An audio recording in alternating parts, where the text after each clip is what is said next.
What inspired me to make this video was a mere TikTok I saw recently, showing that for the entirety of the Stranger Things series, Will Byers only got 170 minutes of screen time. Now, it's not like this TikTok showed me what I didn't know already. I know my boy Will's screen time is desperately lacking, given that he was missing for the entirety of the first season. However, despite that, I realized that Will can never catch a break. I mean, he goes missing, then he gets possessed, then he gets emotionally slapped around by Mike in season 3, before embarking on a quest on season 4 that basically amounts to giving Eleven a taxi ride from Nevada to Hawkins. So I wonder, given all that Will's gone through and given all that he missed, what would the plot of Stranger Things look like from his point of view?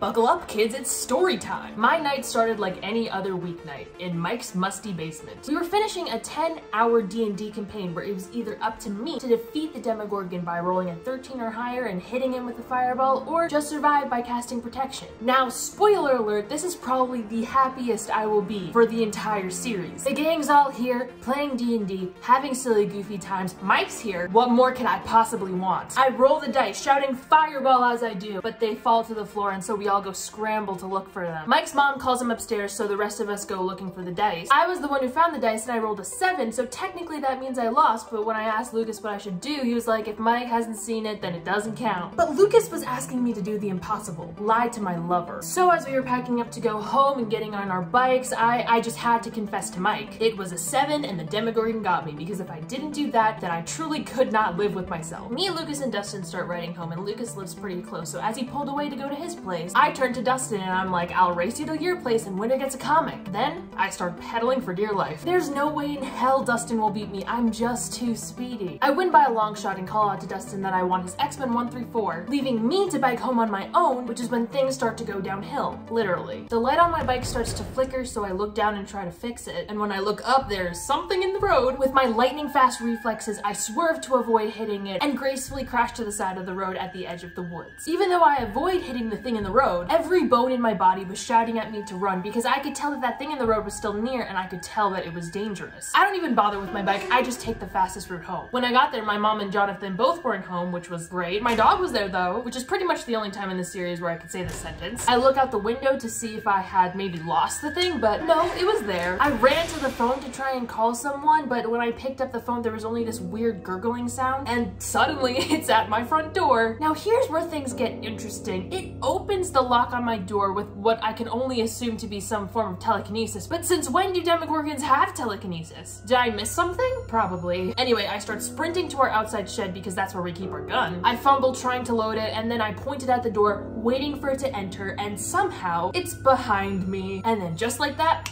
I'm transported to the Upside Down. Don't ask me how I escaped certain death right after the fact, I really couldn't tell you, but somehow I escaped the Demogorgon and go into hiding. I was scared, cold, had no idea where I was at the time. Everything looked just like Hawkins, but it was darker and emptier. I was near what looked to be my house, so I took refuge there. Sometimes I would hear my mom and try to communicate with her through the lights. The whole time I tried to comfort myself by humming Should I Stay or Should I Go by The Clash, and that was really truly what kept me sane, along with thinking about Mike, of course. I couldn't tell you how much time had passed since I'd gone missing. There's no sun, and I was scared out of my mind, so every second felt like an eternity. But there was one point where I heard my mom say, Will, are you here? And so, obviously, I made a light really bright in response. Then she said I should blink once for yes and twice for no. She asked me if I was alive. I blinked once. She asked me if I was safe.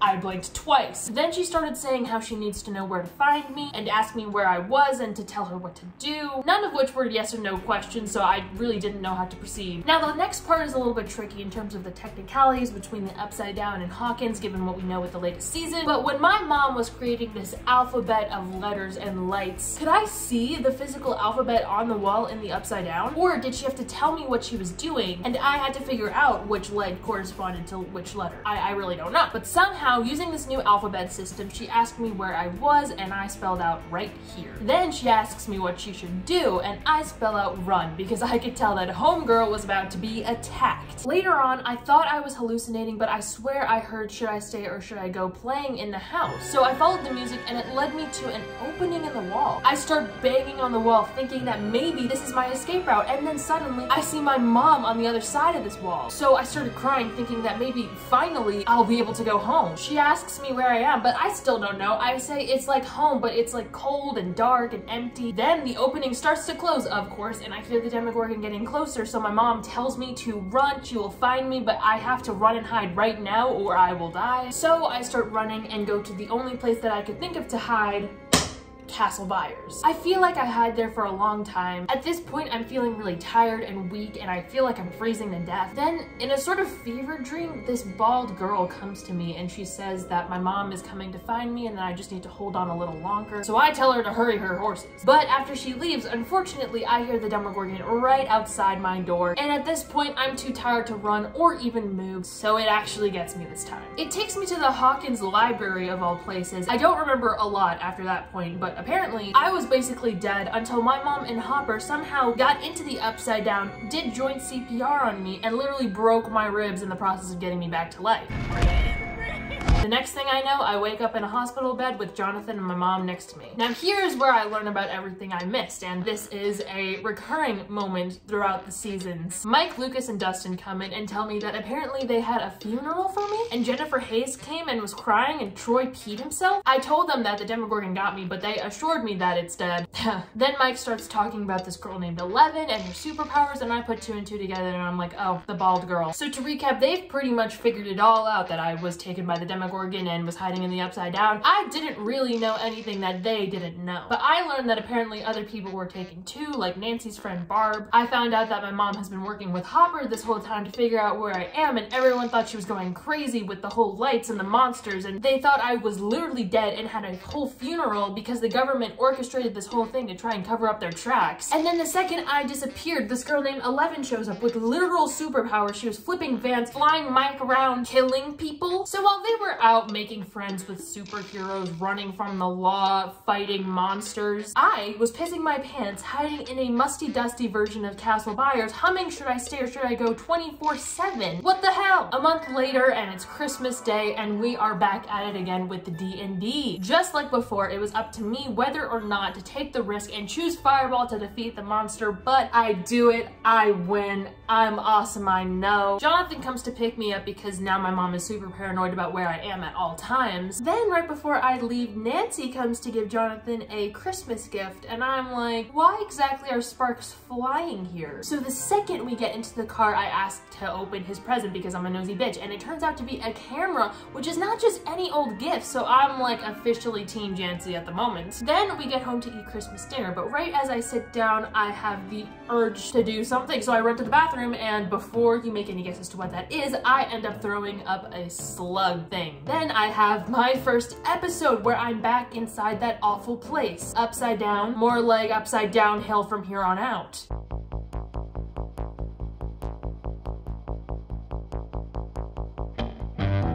Almost a year goes by and my mom is still extremely paranoid. I can't go anywhere by myself. I can't do anything for 5 minutes without her having a panic attack and sending out a search party for me. And believe me, you know, like I get it. What we went through last year was extremely traumatizing for everybody. But I mean, it's the 80s. No one should be caring about where their kids are. Today, me, Lucas, Dustin, and Mike are supposed to meet at the arcade. I get dropped off by my mom. Meanwhile, everybody gets to ride their bikes on their own, which is embarrassing, but you know, it's been happening for months, so I've gotten a little bit used to it at this point. Dustin is trying to get a high score on this game when we find out that this person named Mad Max actually beat his high score on Dig Dug, and Keith says he'll tell us who they are if he gets a date with Mike's sister. So while everybody's arguing whether or not to prostitute Nancy, I start to have an episode. Everybody suddenly disappeared from the arcade. My friends are gone and it looks like I'm in the Upside Down. I walk outside and see a storm brewing, and above that storm, I see a huge shadow towering over me, and I am literally pissing my pants at this point. Then I feel a hand grab on my shoulder and someone is literally pulling me out of the episode, and you know who that person is?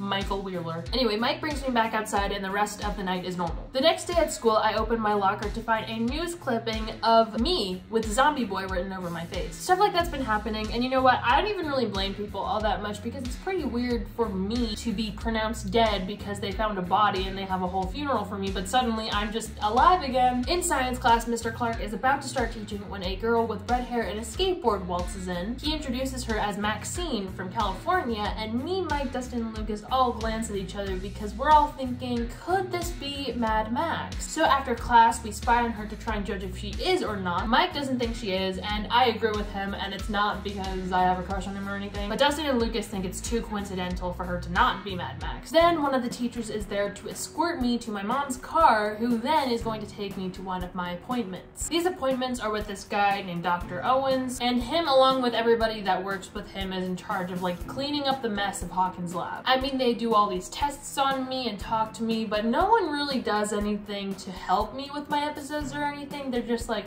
that's interesting. Anyway, we arrive at the lab and me, my mom, and Hopper go inside. I talk about my most recent episode at the arcade, you know, with the whole storm thing and feeling like I'm frozen, and that I felt an evil that wanted to kill everyone. So that's pretty ominous stuff. Afterwards, we drive home and tonight's movie night with Bob, my mom's boyfriend. Jonathan doesn't like him, but I actually don't mind him. He's a guy who likes the simple things in life, but is also incredibly intelligent, which is an interesting combination. Bob picks the movie Mr. Mom to watch, and he cackles throughout the entire film, even though none of it is funny. That's one of the things that I like about him, though. He isn't on edge around me and doesn't treat me like I'm a freak, which I am. That night, I go to take a bit of the piss, but I have another episode. I walk outside into the storm and see the mind flare yet again. Then the next morning is Halloween, and me, Mike, Lucas, and Dustin have agreed to be Ghostbusters. My mom made my costume herself, and it actually looks really good. Right before I'm about to leave for school, though, she stops me because she finds a drawing of the mind flare that I made recently. I really shouldn't have left it out in the open, and I lied and said it was nothing, but knowing her, she's probably going to be freaking out about it for the next forever. I meet up with the gang at school, and we're all really excited, but we look around and see that literally nobody except for us is wearing costumes. Everybody dressed up last year, so it doesn't make any sense why everybody simultaneously agreed not to do something fun. Anyway, after school, I head out trick-or-treating with Jonathan, but I tell him it's super lame that he's coming with us, and so he actually lets me go with my friends by myself, which is really awesome of him. We've been trick-or-treating for a while, but at one point, Max jumps out of a bush with a Michael Myers mask on and scares the shit out of us. From then on, she joined us because Lucas and Dustin are literally obsessed with her and have asked her to join us, which Mike didn't know about. So then Mike asks me if I'm okay with her joining our party, and I'm like, wait a minute, I thought this was only for Halloween, and what's the big deal? But then he turns to me and said that Max is ruining the best night of the year. Excuse me? Then Mike walks away and I fall a little bit behind the gang. That's when literally out of nowhere, these guys come up to me and start saying freak and zombie boy in my face. I get scared and fall back on my face, and guess what happens next? You guessed it, another episode. Naturally, the first thing I do is shout out Mike's name until I see the shadow monster appear before me. I don't wait around, I run like a madman behind a house, hiding for dear life. Then, just like the arcade, I feel a hand grab my shoulder and I look up to see Mike, who is pulling me towards him. He asks if I'm okay, and when Dustin moves to try and help me up, Mike pulls me closer towards him, says he has me, which first of all, he has no idea, and then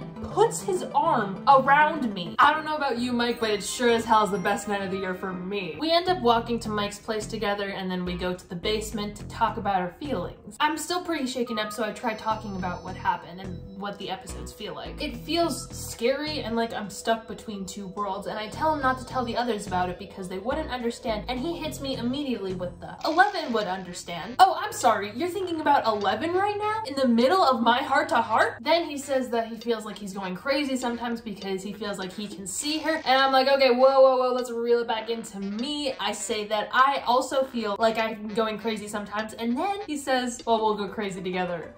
The next morning, I wake up and see that Bob spent the night. Gross. And since Mom was late for work, he ended up offering to drive me to school after calling me big guy and referring to his car as the Bob-mobile. In the car, he started talking to me about how he used to have these nightmares about this clown named Mr. Baldo, and how every night he would run away from Mr. Baldo, but one night he stood his ground and told him to go away, and then he did. In hindsight, should I have taken advice from a guy who calls his car the Bob-mobile? That day in science class, we learned about the case of Phineas Gage, which is the guy who got this huge metal thing stuck through his whole head, but you know, he made it out alive. The thing is though, mentally and like emotionally, he was never the same after that, and I could literally feel people staring at me through the back of my head, and I turn around and guess what? The bitch was staring at me. Dustin then barges in late and tells us to meet in the AV club room at lunch because he has something that we wouldn't believe. Which then brings us to the tails of Dart. We get to the AV room and Dustin whips out this slug looking like thing and he says his name is Tartanian, Dart for short, and that he found him in his trash. Now this thing did look suspiciously like that slug thing that I threw up at Christmas, but you know what? It's probably a coincidence. Dustin then explains his process for trying to figure out what it is, and apparently he thought it was some sort of tadpole, but there are only 3 non-aquatic tadpoles and they're not native to North America. So he shined a light on Dart to try to get a better look at him, but he literally flees from the light, which is not normal for a tadpole. So Dustin thinks he's discovered a new species. But after looking at this thing for a bit, I'm now pretty convinced that's from the Upside Down. So Dustin, Lucas, and Max go to show Dart to Mr. Clark, and I take this opportunity to tell Mike that, you know what, yeah, I'm pretty convinced that this thing's from the Upside Down. So we rush to get Dart from Mr. Clark, and thankfully they haven't showed up to him yet. So we run to the AV club room, leaving Max behind. Actually, kind of feels good not to be the one out of the loop for once, but you know, it sucks for her. So I tell Lucas and Dustin the Upside Down tea, and while we're arguing, trying to figure out whether or not we should tell Hopper so he can kill the thing, the box that Dart's in makes a loud noise, and so Dustin opens the box and out sprouts Dart, who then sprouts legs. Mike goes to attack Dart with the lamp, and then Dart falls on the floor and ends up escaping because at that very moment Max opens the door. We then go around the school looking for him, and of course I'm the one who finds him in a bathroom stall, but the thing is, he was freaking me out, and when Dart screamed at me, I ran. I didn't even care. Then I started having another episode, you guessed it. So then I was running through the halls trying to escape the dust that's chasing after me. I race onto the school field, and it was at that moment that I decided to take dear old Bob's advice, and I yelled at the mean Dirt to go away. It then proceeded to forcibly enter my body and soul, possessing me to use me as some sort of flesh puppet. I snap back to reality on the field. My mom appears in front of me and is there to drive me home, but I'm definitely feeling a little bit funky fresh. When we get home, my mom tries to get me to say what happened, at which point she tells me that she was doing a little bit snooping, and on the videotape recording of Halloween night, she saw the shape of the mind flayer in the video. So now she pretty much knows my episodes are real. So then I tell her that I did see that thing on the field and that it did in fact get me. The next day, I wake up still feeling very weird, and so she takes my temperature and sees that it is a lot colder than it should be. Naturally, she runs me a warm bath to try to get my temperature up, but I swear to you, I could not for the life of me, if my life depended on it, and you know what, it did get in that tub. Something inside of me was protesting with everything it's got to drain the bath and tell my mom to run me another one because that one was just too warm, and she says, you know what, I can make it a little bit colder, but we have to get my body temperature up. But then something inside of me speaks up and says no, he likes it cold. Well, that was a strange sensation. So at this point, you know, I'm pretty shaken up because, you know, I feel this other presence inside of me, and even though I could see and hear everything that's going on around me, this new thing is slowly taking more and more control over my thoughts and actions. My mom gives the thing what it wants and opens up our house to the brisk autumn air. She tells Hopper to come over, and I tell him about the shadow monster and how I'm basically a part of him now and have these things called now memories. I can't really explain these now memories with words, so my mom suggests that I draw it, and boy do I draw. When I finish my drawing frenzy, I look outside of my room to see my mom and Hopper trying to make sense of the drawings that I made. Then Mike comes over because he was worried about me. So I start to tell him about everything. I tell him how I could feel and see what the shadow monster is feeling and seeing, and also it's getting stronger. And then he's all like, no,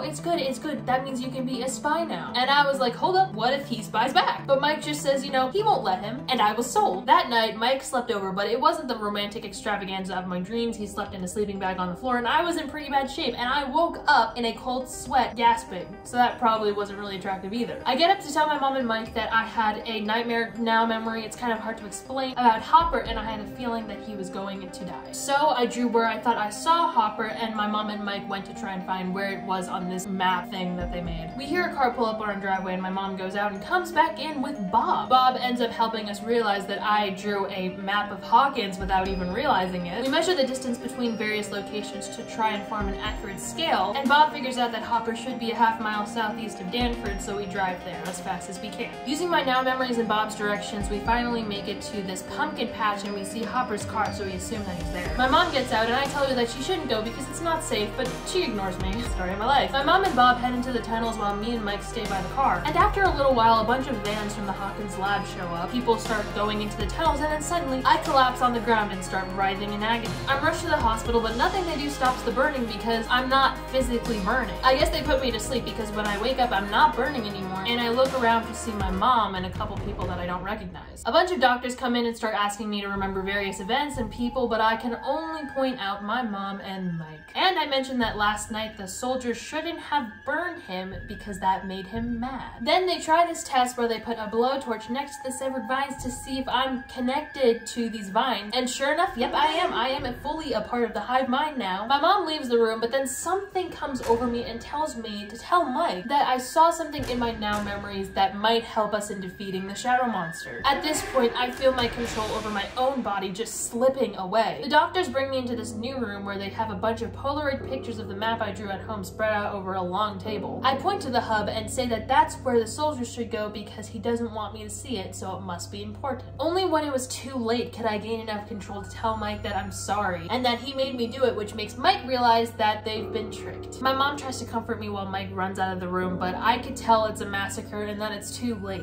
I tell my mom that she should go before they get here, but then the alarm starts going off and everybody starts freaking out. Then Mike comes back in and says that they need to put me asleep because I'm still a spy, and then something inside of me starts thrashing around. But then as a test, my mom stops me and asks me if I know who she is, and I say, your mom, which apparently wasn't good enough because they put me to sleep anyway. The next time I open my eyes, I'm being blinded by the lights. A bunch of people are standing around me, and beyond them I can only see darkness, so I can't tell where I am. When I realize that I'm tied down in a chair, the thing inside of me starts thrashing around and telling them to let me go. But after he calms down, I start getting told a bunch of things, like what March 22nd is, and if I remember getting a huge box of crayons for my birthday, and if I remember the first time I met Mike when I was on the swings and he came up to me and asked me to be his friend. Mike said, and I quote, that decision, asking to be my friend, was the best thing that he's ever done. Then they ask me if I'm in there because they need to talk to me, and I do not have the strength to talk, so I control all of my energy into spelling out here in Morse code with my two right fingers. They all leave and someone comes back with a boombox playing Should I Stay or Should I Go? People take turns sharing their fondest memories of me, and because of that, I'm able to type out the message, close gate. Suddenly, I hear a telephone ring in the distance, and not just any telephone, my home telephone. And so I suddenly realize I'm in my shed. Then I could feel myself connected to the vines, the demodogs, and I could feel myself sending a signal for them to come to my location, right as I feel that familiar sting of the needle in my arm as I drift off to yet another sleep. I wake up again, and this time I'm tied down to a bed, absolutely sweating my balls off. The thing inside of me starts thrashing around saying it hurts because it does. The pain intensifies and I can feel the dust moving to my neck. My arm thrashes loose and I begin to choke the person closest to the bed. I feel a searing pain in my side like I was just branded by a hot rod, forcing me to let go,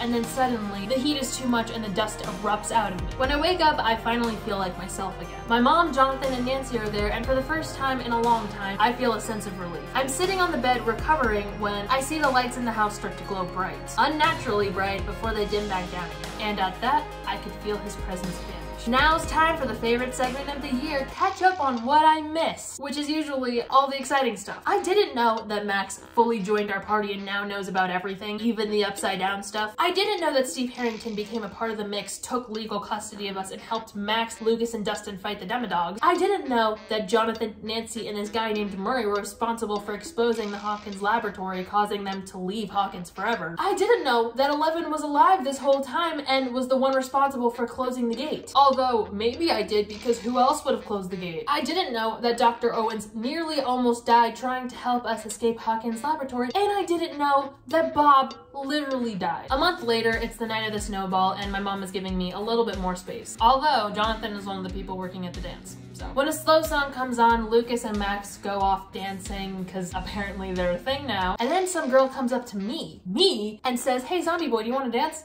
No. Who the hell are you? Right out of the gate, you hit me with a zombie boy and expect me to be flattered? I look to Mike for backup, but he literally hits me and makes a face that says, you need to go dance with this girl right now. So I do. I'm pretty sure Dustin ended up getting rejected by a bunch of girls and ended up dancing with Nancy. 11 also eventually showed up and ended up dancing with Mike. Did they kiss? Yeah, I was watching. Did it break my heart and crush my soul? No.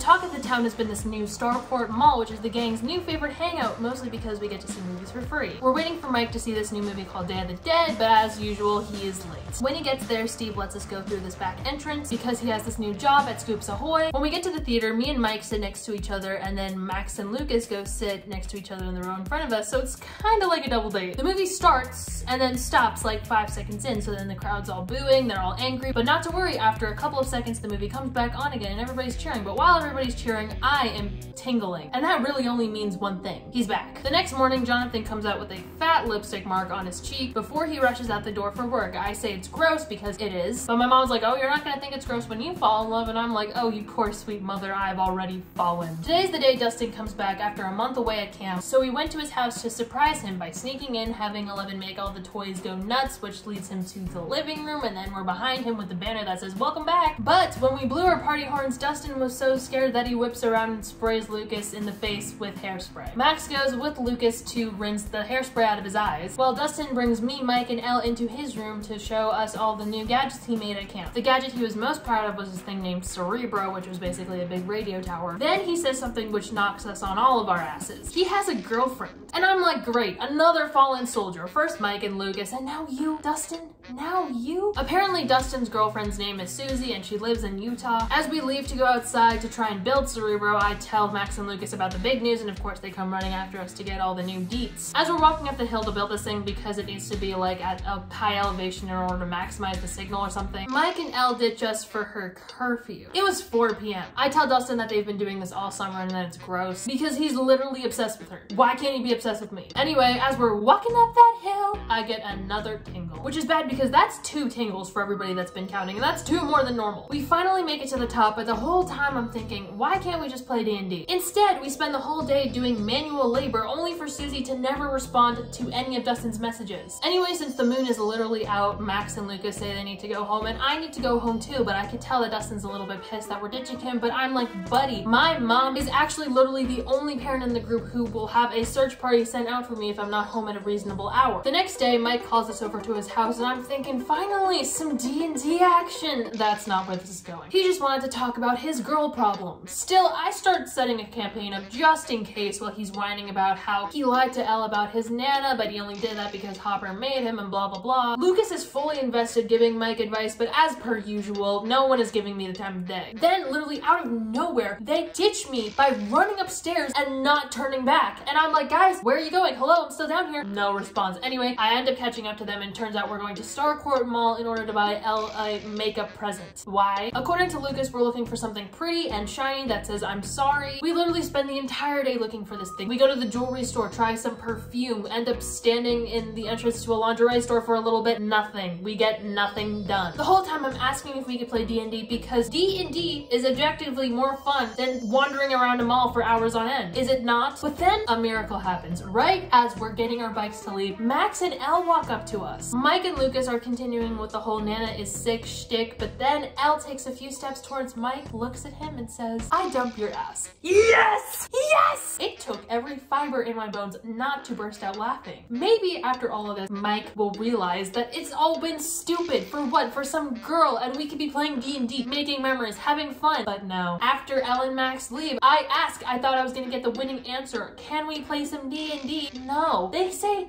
no. What exactly was I missing here? We go back to Mike's house. Mike is still wallowing in his sorrow. Lucas is still trying to cheer him up. I'm still trying to play some D&D. The next morning, I'm determined we will play some D&D today. I put on my Will the Wise outfit. I set up the music. I wake him up with said music. I tell him that I've seen into the future and it shall be a day free of girls. They're not having any of this. They're whining. I'm not taking any of that crap. We start to play. I'm putting my whole will-ussy into this campaign. But they're giving me nothing and honestly flat out making fun of it. I try to ignore them and not let them take my spirit, but it is honestly getting really difficult. Suddenly, the phone rings and I realize that if it's the girls, then this whole thing will be ruined. So then I say, don't answer it, it's a trap. They ignore me, and then they answer it and it turns out it's a telemarketer. But you know what? It doesn't even matter that it's a telemarketer. That act alone was betrayal in itself. They start talking about whether or not they should be the ones to call the girls, and I say, don't, we're in the middle of a campaign. But then Mike comes up with some quick and easy way to finish the game off, and you know what? That is my last straw. I say, you win, congratulations. And Mike is like, oh no, well, how long will it take to finish the campaign? That's not the question you should be asking. Like it's some chore. So I get all my things and I storm out. I see it's raining cats and dogs, but you know what? It's too late to back out now. I am in in the middle of a dramatic exit, and Mike actually ends up coming after me, saying that he's sorry and he just wasn't in the mood, and I say, well, that's the damn problem. You're never in the mood anymore. I bring up the fact that he's ruining our party because he doesn't know or care where Dustin is right now. That would be unheard of a year ago. And what's it all for? Some stupid girl? And then of course he jumps to Elle's defense, saying that she's not stupid and it's not, get this, his fault. I don't like girls. The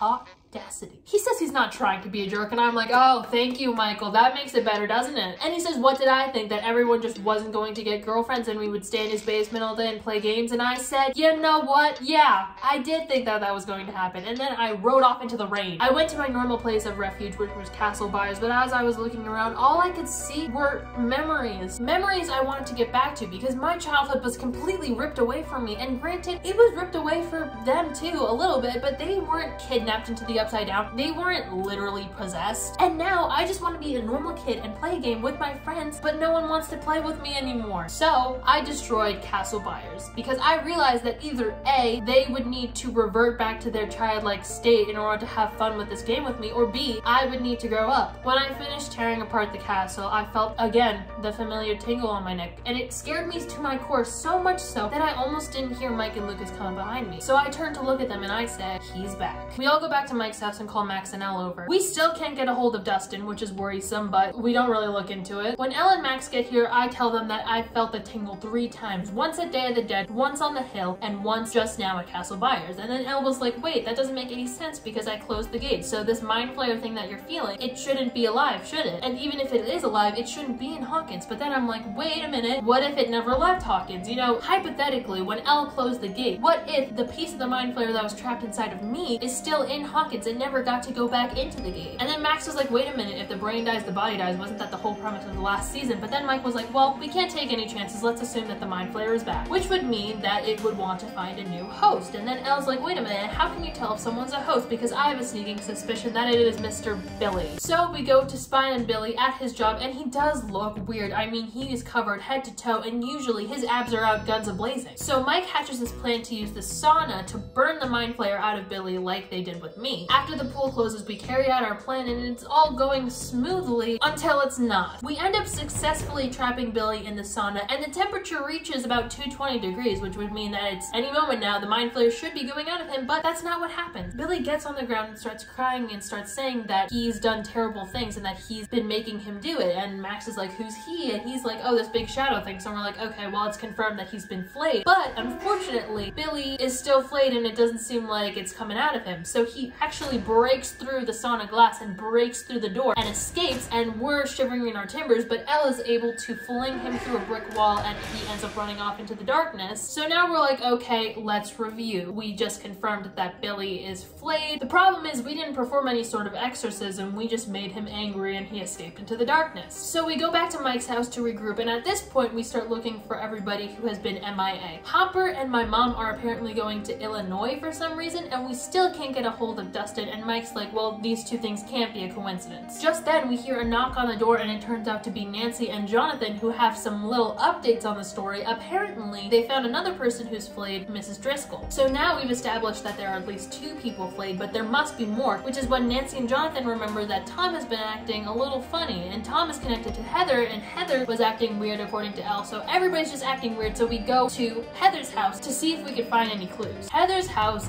is rough. There are chemicals thrown about everywhere, there's blood various places, there's rope in the garage. It appears that there's been some sort of fight, and Billy and Heather took Heather's parents and tied them up and brought them to a different location to flay them, which would mean that finding the source of these flayings would be the key to stopping the mind flayer hypothetically, which is when I realized that we already know the location of one of the flayed, Mrs. Driscoll, at the hospital, so hypothetically we could follow her and she would lead us to the source. So we head to the hospital, and the front desk lady says that only 2 people can visit at a time, so Nancy and Jonathan go up, leaving us kids to entertain ourselves. Apparently, to pass the time, both of the couples simultaneously make up, so I acquire the coveted position a fifth wheel. But I don't have to wallow in self-pity for long because the lights start flickering and I get that familiar tingle. We ignore the front desk lady and go and try to find Nancy and Jonathan, and something is clearly up. The elevators aren't working, the lights are flickering like crazy. We use the stairwell and run to find Jonathan banging on one of the doors in the hallway. Elle opens the door with her mind and we see this disgusting, huge flesh monster towering over Nancy. Elle slams the thing around and throws it out the window, and after making sure Nancy's okay, we go and find it slugging down a sewer drain.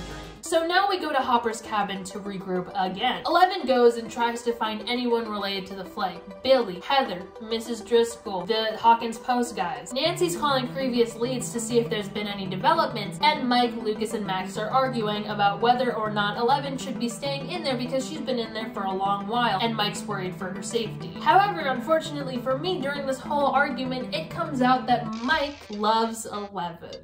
That did hurt, I'm not gonna lie. It was at that moment that 11 comes out and says that she's found Billy, but something about this interaction is sketchy because Billy was in his room, which is weird for him, especially on the 4th of July. But Elle says that she thinks she knows how to see into Billy's memory. She goes in and she does in fact find the source of the flaying, which is Brimborn Steelworks, but something fishy happens. Billy ends up finding her in her mind and telling her that the Mind Flayer has been building an army just for her to kill her and her friends. Unfortunately, I'm one of her friends, so that's pretty bad news for me. Then we realize is that Billy does in fact know where we are because we look and we see the Mind Flayer, a huger version of the Mind Flayer, barreling towards us. So then we start to barricade Hopper's home. Nancy raids his shed for guns, and then we are just waiting for the Mind Flayer to attack. It does in fact attack. Unfortunately for Hopper, his cabin gets destroyed, and unfortunately for 11, one of the Mind Flayer's arms, legs, limbs attaches to her leg and she ends up getting seriously hurt. So we drive to a convenience store to get supplies and figure out a way to bandage up Elle's wound, which is when me and Lucas find a bunch of fireworks and we start stocking up on them because who knows, maybe they'll be helpful in some sort of epic malt battle. Mike gets a call from Dustin and you can barely hear him, but the word he can pick out is gate, which would explain why the Mind Flayer is still alive, so Elle uses her mind powers to find him at the movies at the Starcourt Mall. So then we drive to the mall. When we get there, we see these 4 guys with guns closing in on the shop, and we assume our friends are in this shop, so Elle throws a car at them to kill them all in one foul swoop. And just like we thought, we see Steve, Dustin, Erica, and some girl stand up behind a counter. For once, I'm not the only one out of the loop, and we all have to catch up with each other. Apparently, this other girl's name is Robin, and they were all stuck in a secret Russian base underneath Starcourt Mall, and this Russian base was trying to tear open a gate into the Upside Down, and since the gate is partially open, that's why the Mind Flayer is able to be alive. But as we're all talking and catching up, Elle collapses to the ground, and we look at her leg to see something moving inside of it. Elle is able to get this thing out of her leg with her mind powers, but for some reason, after that happens, she loses her powers altogether. But not to fret, because something good happens at that moment as well. Hopper, my mom, and some random dude come waltzing into the mall. Now that we're all gathered, we try and hatch a plan of how to close this gate, because closing the gate will defeat the Mind Flayer. Hopper, my mom, and the guy who apparently is Murray, who's the one that helped my brother and Nancy expose the Hawkins lab last season, they're tasked with going into the Russian base and closing the gate, being directed remotely by the Scoops troop, Dustin, Erica, Robin, and Steve. They're gonna use Cerero to communicate with everybody. Meanwhile, me, Lucas,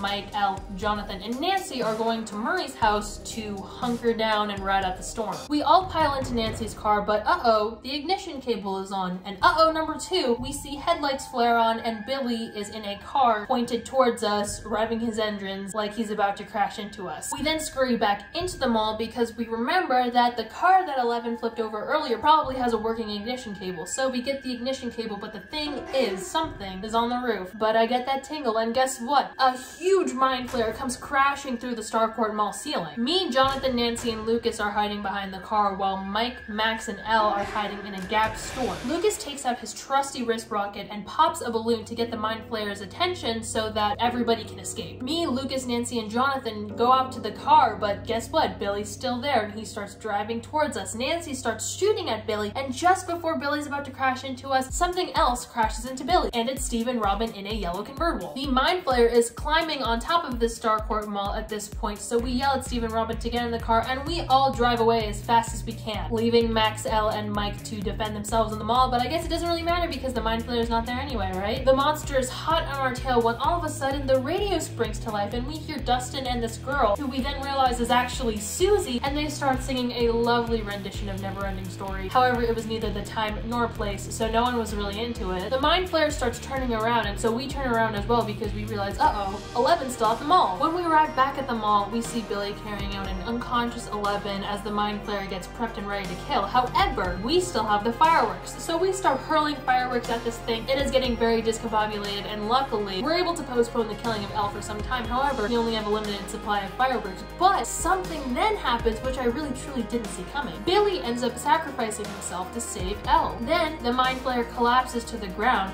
dead, meaning that our other group was successful in closing the gate. We start to evacuate the mall. Helicopters are flying in. Military people are everywhere. I get in the back of one of the cars with a blanket waiting for my mom to come out, and eventually I do see her. So I run to her and give her a big hug, which is when I realize I don't see Hopper. 3 months later, and we're actually moving to California, which is crazy. I donate my D&D stuff because I can't even imagine playing D&D without Mike, Lucas, or Dustin. I wonder if they'll feel the same. We say our goodbyes and I go sit in the passenger seat next to Jonathan. As we leave the town I grew up in, I silently saw about the car window, which is the first time you see me doing that in this season, but it certainly won't be the last.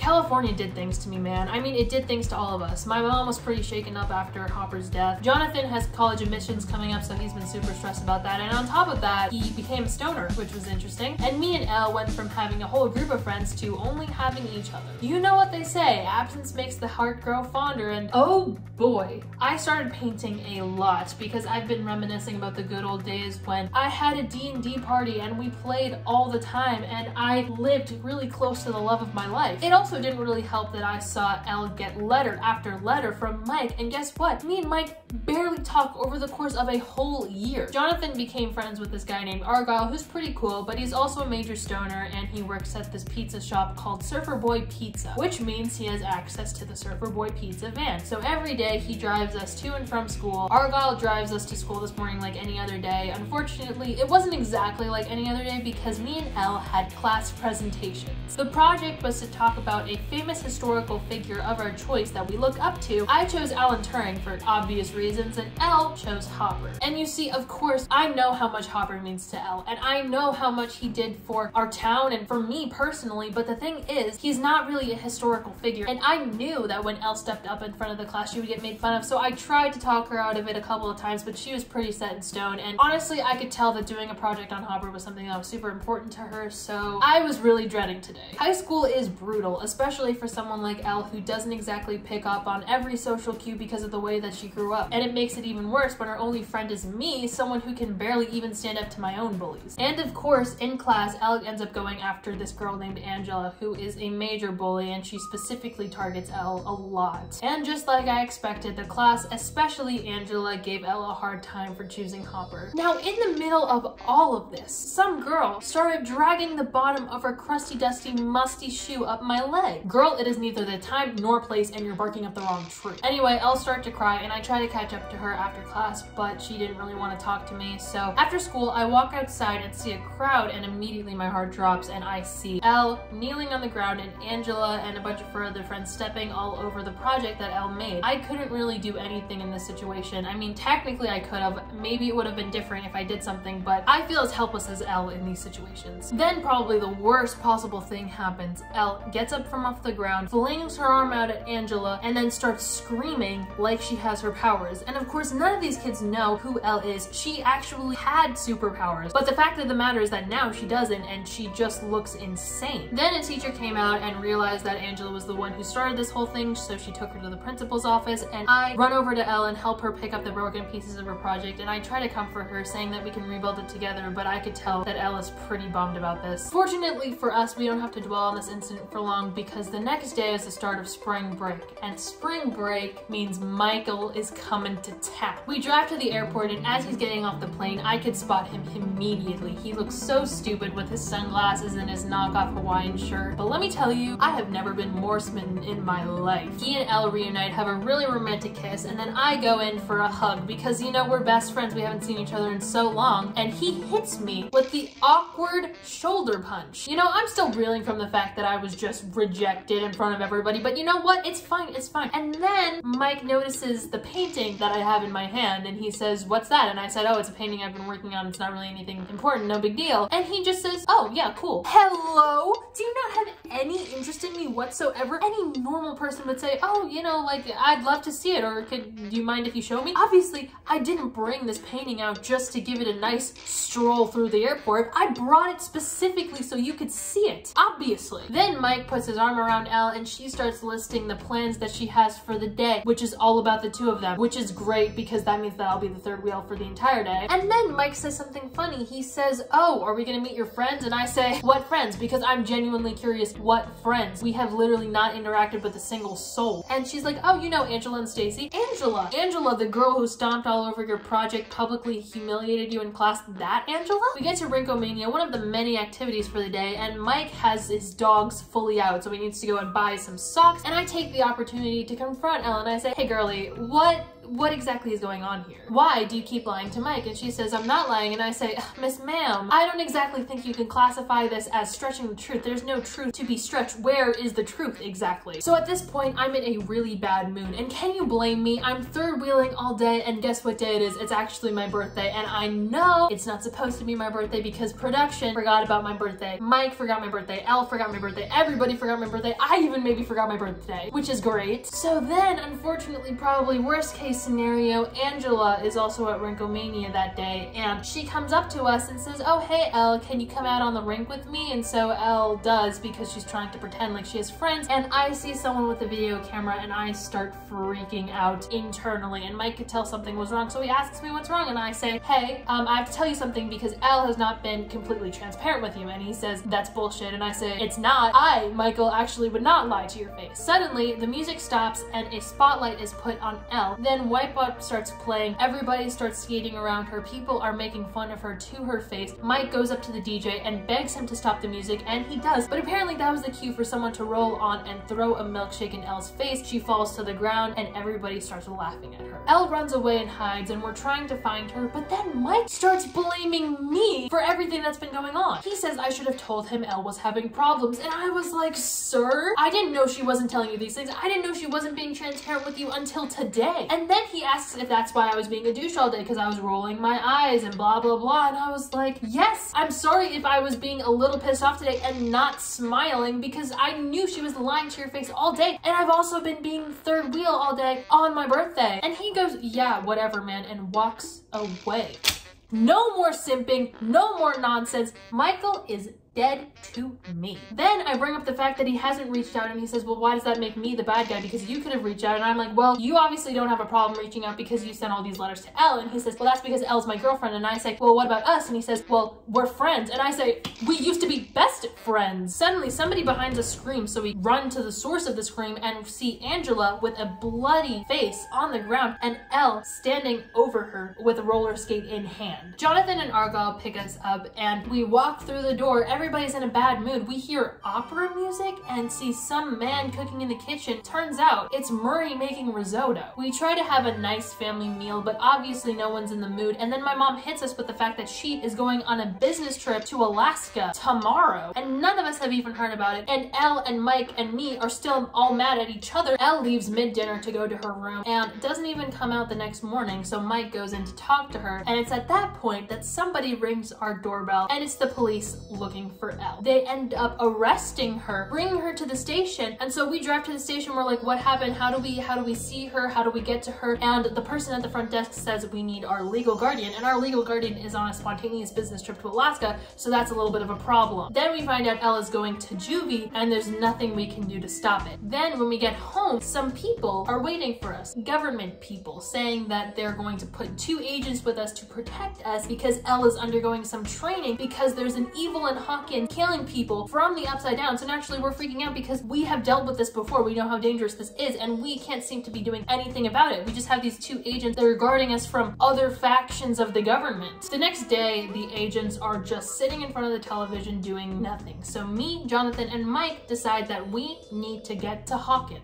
Mike has been pretty messed up since Elle left, and he keeps saying how if he said something, then maybe she would have wanted him to be with her, and I'm like, I don't really think you can go to juvie by extension, but you know what, go off king. But nonetheless, I tell him not to worry, and eventually we come up with a plan to call for pizza and have Argyle pick us up and drive us to Hawkins. So we start packing, and then me and Mike have another heart-to-heart because again, I could tell he was feeling a little bit down. He actually starts to apologize to me about what he said earlier at the roller rink, and I said, no, you know what? I actually deserved it. And then Mike says, no, actually you didn't deserve it. And then he opens up to me saying that last year has been really weird and that Max, Lucas, and Dustin are all great, but Hawkins isn't the same without me. He feels like he might have lost me. And you know what? You know what, Mike? You almost did. But unfortunately for me, I'm whipped and you are back on the board. Right after our little heart-to-heart, military people swatted our house. They started breaking in through the windows, shooting everywhere. It was like a war zone, and we barely managed to escape alive. I think one of the agents actually died, but we took the other agent who was badly wounded with us, so we hopped into Argyle's van and started driving. We tried to do everything we could to save the agent, but unfortunately he died. Not without telling us that we need to contact Dr. Owens by finding Nina, and before he could even write down the number to call Nina, he died, leaving us only a pen and broken dreams. We stopped at this abandoned junkyard to bury the agent, rest in peace, when Mike realizes that this pen that the agent gave us right before he died must be significant. So he opens the pen and finds this rolled up piece of paper with a number on it, the number to call Nina. We keep driving until we see a phone booth and we call the number, but we only get a bunch of computer beeping sounds on the other end, and we realize that Nina is a computer, and the only way to find this computer would be through a hacker, and the only hacker we know lives in Salt Lake City, Utah. You guessed it, Susie. After many hours of driving, we arrive at Susie's house and it is chaos. There are children everywhere, having sword fights on dining room tables, cooking in the kitchen, shooting a really gory movie. We eventually find Susie and try to tell her this lie that we're trying to look for this video game console for Dustin, but unfortunately, because she actually hacked into the school system and changed Dustin's grade for him, she actually lost access to her computer. So then we make another elaborate plan to sneak into her father's study, which is where her computer is, in order to hack into the system and figure out where Nina is by utilizing all of her siblings as a distraction. We actually get the coordinates from Susie and head off on our merry way to Nevada. After driving for a while, Mike is still worried, so I say, hey, what's wrong, buddy? And he says, you know what? I'm scared that after all of this, Elle will realize that she doesn't need me anymore. And so I say, it is my time to shine. It's time for the heart-to-heart pep talk. I whip out the painting that I've been holding on for so long, and I give it to him and I show him, and he looks at it and smiles so big that it almost makes all of the heartache worth it. I lied and said it was a commission, but I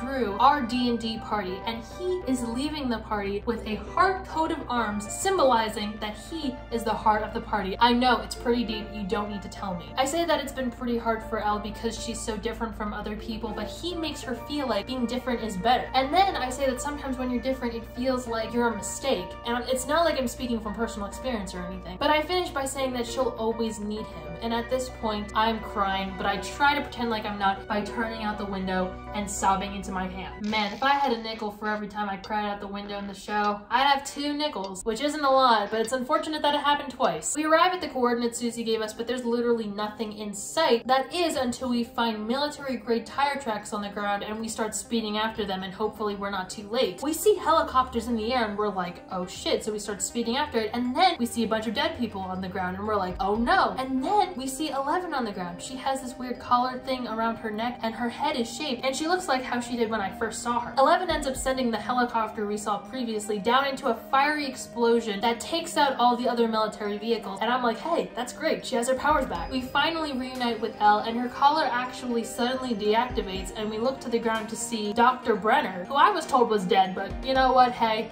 anything's possible, ain't it? Then Elle says we need to get to Hawkins tonight because it's super urgent, so we try to find a flight to Hawkins, but they're all booked. Then Elle realizes that actually she can have a sort of mind fight by infiltrating Max's mind, and when she gets taken by Vecna, then Elle will be able to fight Vecna remotely. And so now all we need is a sensory deprivation tub, and Argyle says he knows a place to find one, and we're like, alright, we trust you, which isn't something we say often. We then pull into the lot of a Surfer Boy Pizza and empty out the pizza dough freezer in order to make a makeshift sensory deprivation tank. Me and Jonathan have a little heart-to-heart where he starts talking about how he hasn't been there for me recently, but he really wants us to talk more, and that no matter what, he'll always love me. And I'm like, aw, you definitely saw the Cape Panic in the back seat a couple hours ago, didn't you? Anyway, then we're ready to commence the plan. Elle goes into the tub, she finds Max, gets into her mind, then Vecna takes Max's mind and she's able to infiltrate that. And all was going smoothly until it wasn't. She starts like gasping really badly, shaking really badly. We take her out of the tub and she's still panicking. And I see that Mike's voice causes some sort of reaction into Elle. So then I'm like, okay, it's my moment to shine. It's my time for another pep talk. I say, Mike,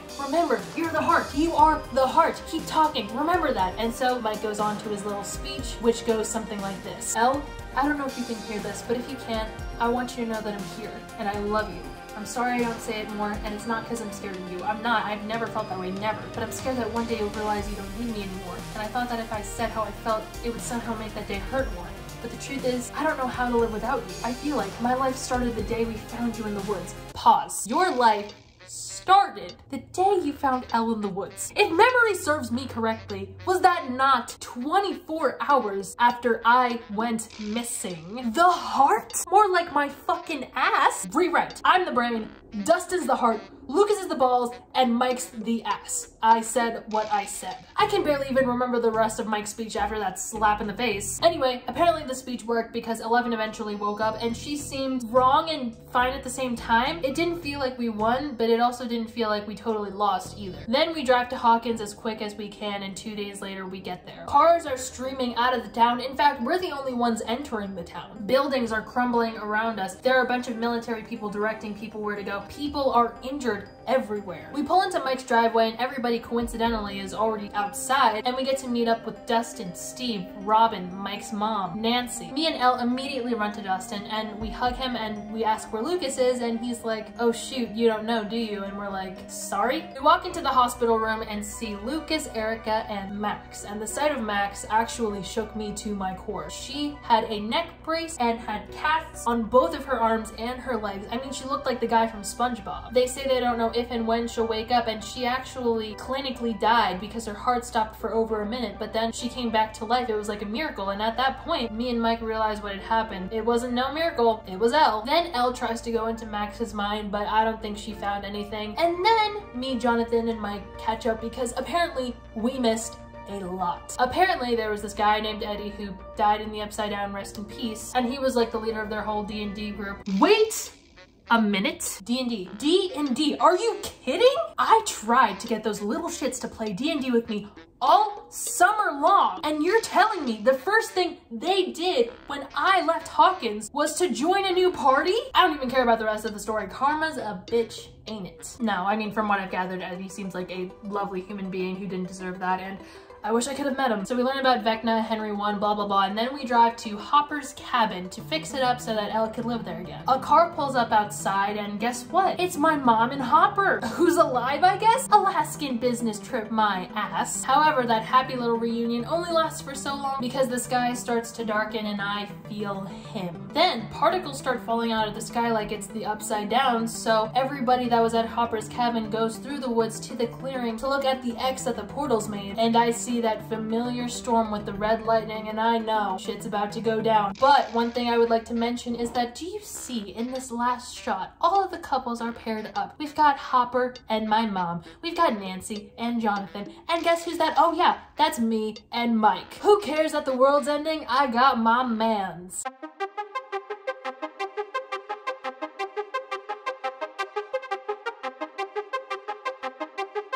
Hopefully I won't have to make this video when season 5 comes out because I'm fully expecting Will to be the star of the show. He has more than enough incidents to qualify as his villain origin story, and I want to see him rip the world to shreds. I hope you guys enjoyed this video, and I will see you next time.